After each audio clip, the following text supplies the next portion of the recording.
Okay. Another thing underneath the create menu, you've got other things. You could add a um, point light to the scene, and I will raise it up so you can see that it is in the scene. It does have its own properties.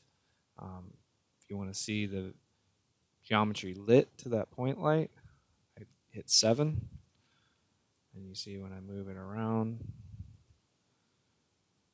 so the light bounces off the objects in the scene.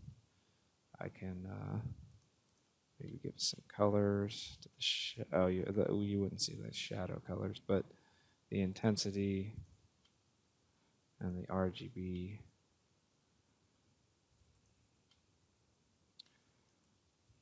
So that's the light having a color, and I can return it to 1. Um, I think the only other thing I wanted to cover in this tutorial was the concept of backface culling.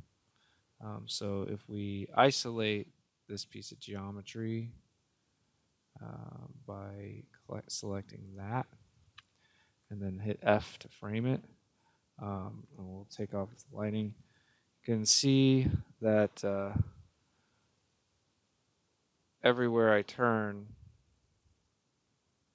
you have solid mesh.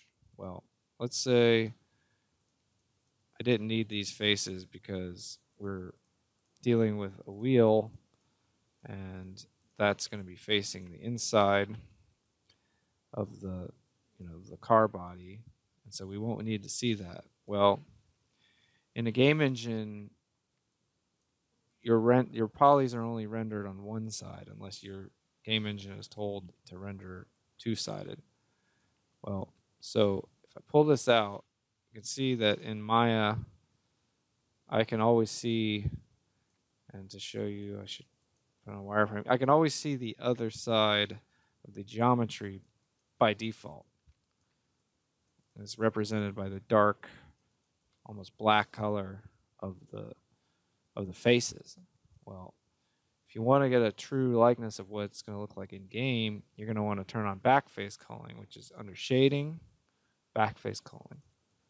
Now, when I flip around, you get a more accurate representation of how a game engine is going to render the geometry.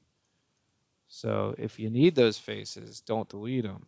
If they're going to be buried and covered up by other geometry, for example, um, if this guy was rotated 180 and then, you know, bumping up against that plane, well, we're not going to ever see that, probably not, so we can just keep those faces out. And it's, part of the optimizing process that you'll go through as you create, the most optimal, efficient geometry for your project. So the only other thing is duplication, which is Control D. I think I failed to mention how I was creating polys, primitives by duplicating. Um, if you duplicate with Control D and then hit Shift D, it will repeat the last action with the translation. So infinitely, as many times as you want. I can just create another duplicate. I can also um, duplicate to the opposite uh, side. Um, so let me just set this up for you. So if I uh, group these and they are on the X positive axis, and I go to edit, edit, duplicate, special,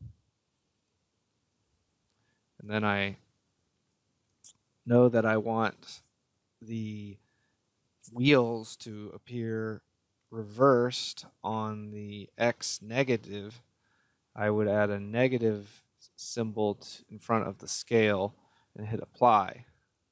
So now, because I've had that already set up, they would just flipped and facing inward and towards the X positive.